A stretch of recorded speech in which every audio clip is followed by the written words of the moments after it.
Matapos ang pagkapanalo ng ating bansa sa The Hague, patuloy pa rin po ang usapin patungkol sa West Philippine Sea. Pero ang malaking tanong, atin na nga ba ito? Kasama po natin ngayong umaga isang political analyst, si Mr. Ramon Casiple. Good morning, Sir Casiple. Magandang umaga. Sir, pag-usapan po natin una, ano po ba ang direct impact po ng pagkapanalo po natin dun sa The Hague patungkol po sa soberanya ng West Philippine Sea laban sa China? Well, unang-una, wala kang immediate actually palpable na mangyayari doon sa ating claim at yung claim ng China.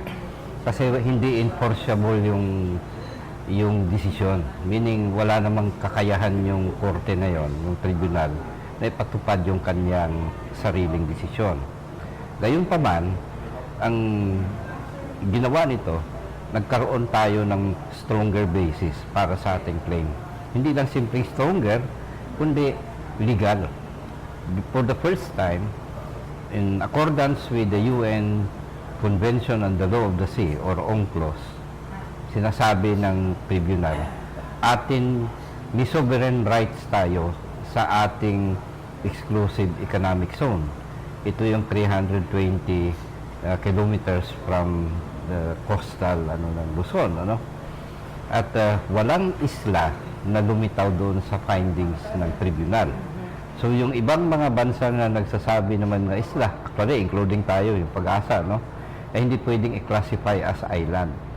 Importante ito para sa ating claim kasi yung mga formations like yung Scarborough Shoal, yung mga Fiery Cross, yung mga ginawa ng mga artificial island ng China, lahat ito basta na sa loob ng ating exclusive economic zone ay hindi considered na sovereign na area or lugar ng ibang bansa, kundi bahagi ng ating exclusive economic zone na kung saan meron tayong tinatawag na sovereign rights.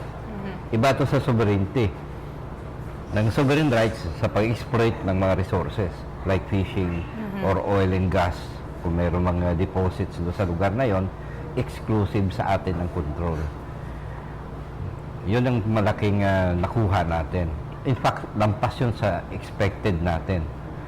Ang sinasabi ng tribunal, walang kaduda-duda, yung West Philippine Sea ay atin. Ay atin talaga, sir. Pagdating naman on the part of China, sir, sa tingin nyo anong epekto nito ng pagkapanalo natin doon sa The Hague? Well, in the first place, hindi na kinilala yun.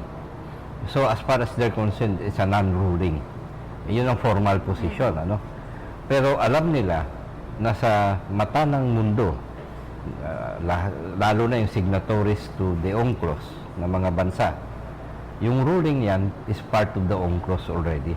Final and binding So, yung lalo na yung mga major countries like US, Europe, ay kinikilala na yung ganong ruling as part of the law of the sea. May implikasyon yan, dalawang malaki. Yung ibang claimants, like Vietnam, Indonesia, Malaysia, Brunei, lahat yan lalakas ang loob. Na mag-file din ng case? Mag-file, kasi yung nullify dito ng tribunal, yung 9-line. Ito yung nagiging usapin din sa kanya-kanyang mga bansa kasi nagbabanggaan sila sa claim. Pero sa nangyari sa ginawa ng Pilipinas, sigurado lalakas loob. Ako, I don't doubt na in due time, magpa-file din sila sarili nilang kaso, Yung pangalawang implikasyon, yung China ngayon, nasa dilema kung susundin niya o hindi. Kapag hindi niya sinunod, yung kanyang reputasyon bilang isang responsible na bansa at bahagi ng world order at this time ay mababawasan. Magiging uncertain tuloy yung kanyang adherence to international law, mga treaties na hindi lamang UNCLOS, pati ibang treaties. Kasi lilitaw dito, parang unilateral yung kanyang mga desisyon. Ngayon, pag sumunod naman siya, obligado siyang sundin, alisin na yung 9-line. So malaki yung implikasyon, lalo pa sa domestic politics ng China, na napakalakas nung ultranationalist na tendency ngayon, trend sa mamamayan nila. Kasi ilang dekada yan, entire generations ng mga Chinese, ang bahagi ng kanilang textbook yan. Tinuturo ng araw ever Tinuturo. since bata. Oo, kaya Sa kanila yun. akala nila na kanila talaga yan. Hindi nila alam na ano lang yan eh. Isang ideya na ipinasok lamang just after the World War, Second World War. Sir Moon, saan nga ba nanggaling yung 9-dash line na reason ng China? Well, 1947, yan ang taon, ano, na kung saan ang nationalist government ng China, hindi pa itong People's Republic of China, yung Kuomintang pa, kay Chiang Kai-shek, naglabas ng isang mapa.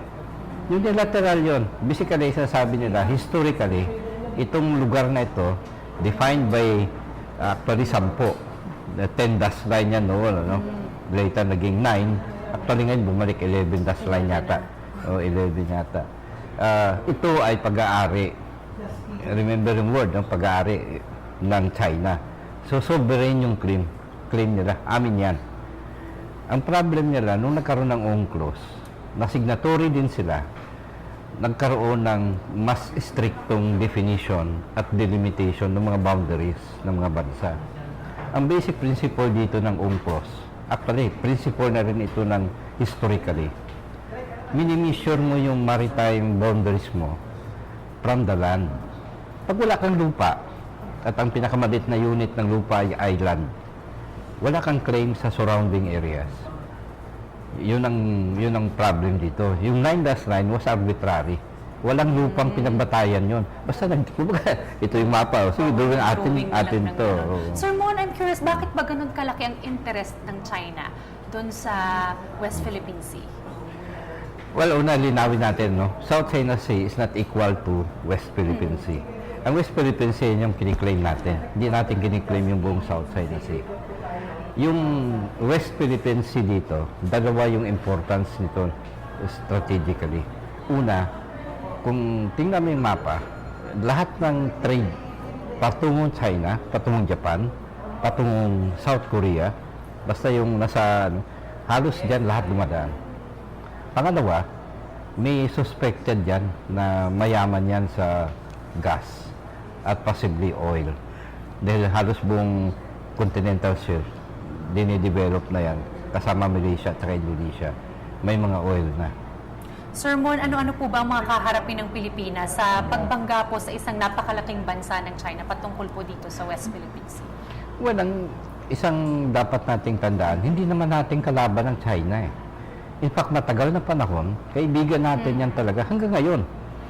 Itong usaping ito ay dapat lutasin ito sa ganong context na magkaibigan.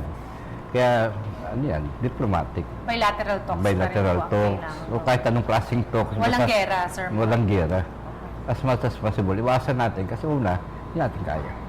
Alright, maraming salamat po sa pagsama po sa amin ngayong umaga. Mr. Ramon Casiple, isa political analyst. Magandang umaga po. Hi, ako si Ria Fernandez. Mag-subscribe na sa PTV YouTube channel. I-click lang ang subscribe button.